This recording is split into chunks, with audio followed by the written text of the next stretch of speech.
सौरमंडल, 8 ग्रह और 1 सूरज, जिसकी उत्पत्ति आज से करीब 4.6 अरब साल पहले हुई थी। इन 8 ग्रह में से 4 गैसियस जाइंट्स और 4 रॉकी प्लैनेट्स। लेकिन हमें बताया जाता है कि हमारे सौरमंडल में 9 प्लैनेट और 1 सूरज है, और उस 9th प्लैनेट का नाम आप लोग जानते हो, प्लूटो, हमारे सोलर सिस्टम का सबसे छोटा और आखिरी प्लैनेट।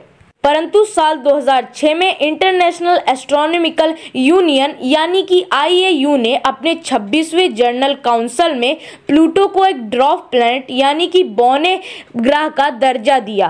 प्लूटो को नष्ट क्यों किया गया? क्या प्लूटो का अस्तित्व अब नहीं रहा या प्लूटो आज भी अस्तित्व में है? आज जानेंगे प्लूटो की कहानी। तो चलिए शुरू करते हैं आज के इस एपिसोड को। साल 1977 में वाइजर स्पेसक्राफ्ट को लॉन्च किया गया। सबसे पहले वाइजर 2 को लॉन्च किया गया, उसके कुछ दिनों बाद वाइजर 1 को लॉन्च किया गया। ये पहले स्पेसक्राफ्ट थे जिन्होंने हमारे सोलर सिस्टम के गैसियस जायंट्स को करीब से देखने में मदद की। लेकिन इनके कैमरे को बंद करने के बाद भी आज भी ये अपना सफर जारी रखे हुए हैं। साल 1930 में क्लेडी टैमबर्ग ने, जो कि एक अमेरिकी खगोलीयविद थे, उन्होंने प्लूटो की खोज की, जिसे आगे चलकर सोलर सिस्टम का 9th प्लैनेट घोषित कर दिया गया। उस समय खगोलीयविद मानते थे कि प्लूटो आकार में मरक्यूरी से भी बड़ा होगा, परंतु कई वैज्ञानिक इस बात पर राजी नहीं थे। प्लूटो सोलर सिस्टम के अन्य प्लैनेट से बहुत ही अलग था। ये छोटा बर्फ का गोला था जिसकी सतह का तापमान -225 डिग्री सेल्सियस है। प्लूटो का ऑर्बिट भी बाकी प्लैनेट से अलग है। जहां अन्य प्लैनेट का ऑर्बिट सर्कुलर है, वहीं प्लूटो का ऑर्बिट एक्सट्रीमली इलेक्ट्रिकल यानी कि अंडाकार है। ये सूरज के चारों ओर 17 डिग्री के एंगल पर ऑर्बिट करता है, और इसे अपने इस ऑर्बिट को पूरा करने में पृथ्वी के 248 सालों का समय लगता है। यानी कि आप अंदाजा लगा सकते हो कि प्लूटो का 1 साल कितना बड़ा है।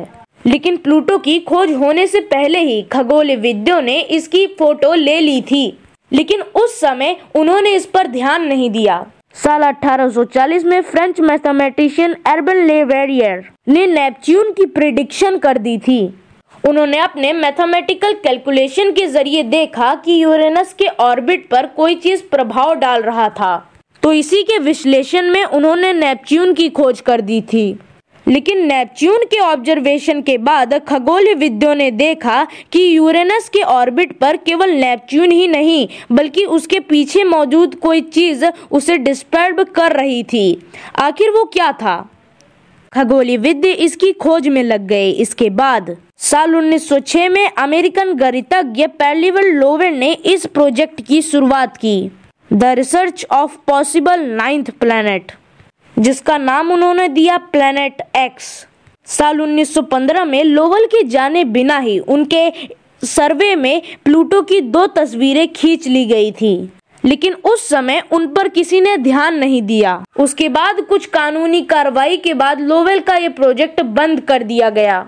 लेकिन साल 1929 में इस प्रोजेक्ट को फिर शुरू किया गया और प्लैनेट एक्स की खोज का जिम्मा क्लाइड डोबोक को सौंपा गया। और उसके बाद 1 साल के कठिन परिश्रम के बाद 18 फरवरी 1930 को डोबोक ने आखिरकार प्लूटो की खोज कर ही ली। प्लूटो अपनी खोज के बाद ही लोगों के बीच काफी प्रसिद्ध हो गया और सोलर सिस्टम का नया सदस्य 9th प्लैनेट बन गया। लेकिन शुरुआत में प्लूटो के आकार तथा मास के लिए जो भी गणना की गई वो धीरे धीरे गलत साबित हो रही थी।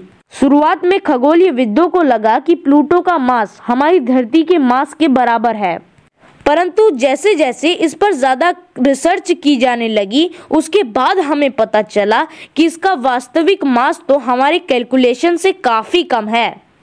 जब साल 1978 में प्लूटो के मून शेरॉन की खोज हुई, तब हम पहली बार प्लूटो के वास्तविक मास को मापने के काबिल हुए और हमें मालूम पड़ा कि इसका मास हमारे पृथ्वी के कंपैरिजन में केवल 0.2% ही है और इसका आकार बहुत ही छोटा है।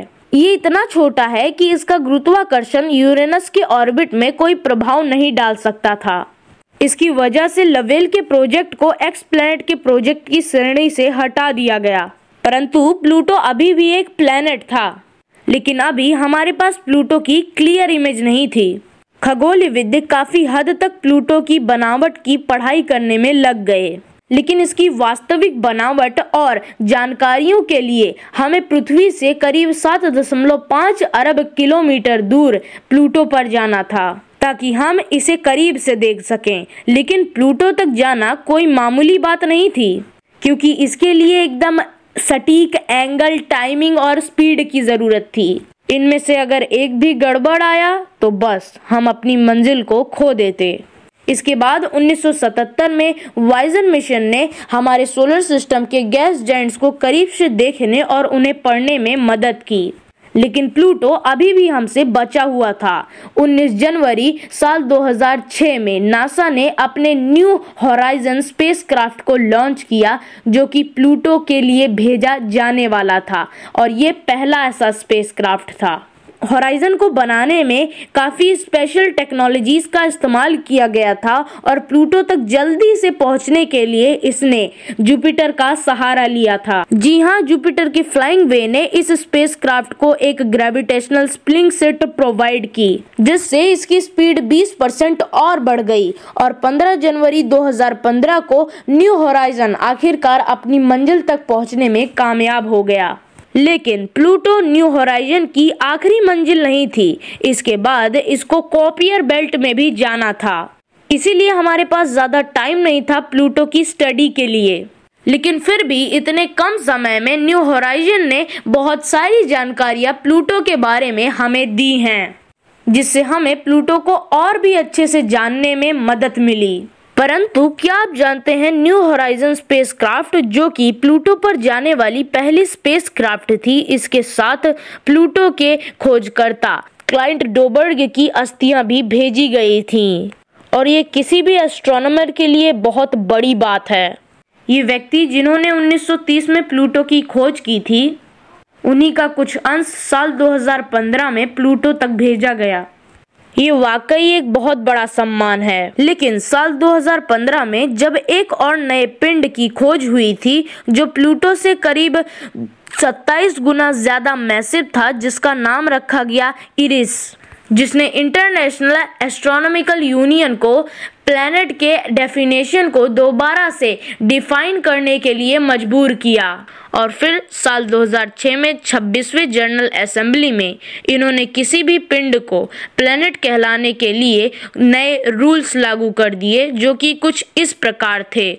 जब पहला वो सूर्य का चक्कर लगाता हो, दूसरा कि उसके पास इतना मास हो कि वो खुद को लगभग गोलाकार बनाए रखे, कि प्लैनेट को अपने नेबरहुड यानी कि अपने ऑर्बिट के आसपास को साफ रखे, यानी इसके आसपास मौजूद पिंड या तो उसका चक्कर लगाए या फिर उससे टकराकर उसमें ही समा जाए। यानी वो तीसरा क्राइटेरिया है जिसे प्लूटो फॉलो नहीं कर पाया। अब से प्लूटो को एक ड्वार्फ प्लैनेट घोषित कर दिया गया, लेकिन हमारे सौरमंडल में केवल प्लूटो ही एकमात्र ड्वार्फ प्लैनेट नहीं है, बल्कि ऐसे और 4 ड्वार्फ प्लैनेट हैं जो सूर्य का चक्कर लगाते हैं।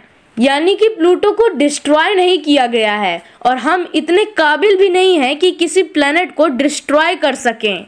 केवल प्लैनेट्स को एक दूसरे कैटेगरीज में क्लासिफाई किया गया है। तो ये थी प्लूटो की कहानी। प्लूटो को साल 2006 में ड्वार्फ प्लैनेट घोषित करने के बाद साल 2015 में इसे हम करीब से देख पाए थे, लेकिन न्यू होराइजन का सफर अभी भी खत्म नहीं हुआ है। तो आज के वीडियो में बस इतना ही। अगर वीडियो पसंद आया हो तो इसे लाइक करने के साथ साथ अपने फ्रेंड्स और फैमिली के साथ शेयर करें। आई होप कि इस वीडियो से आपको प्लूटो के बारे में कुछ ना कुछ नया जरूर सीखने को मिला होगा। अगर आप नए हैं इस चैनल पर तो ऐसे ही इंटरेस्टिंग वीडियोस के लिए चैनल को सब्सक्राइब करने के साथ साथ नोटिफिकेशन बेल को भी ऑन कर लें। मैं मिलता हूं आपसे और एक नई वीडियो के साथ, तब तक के लिए जय हिंद।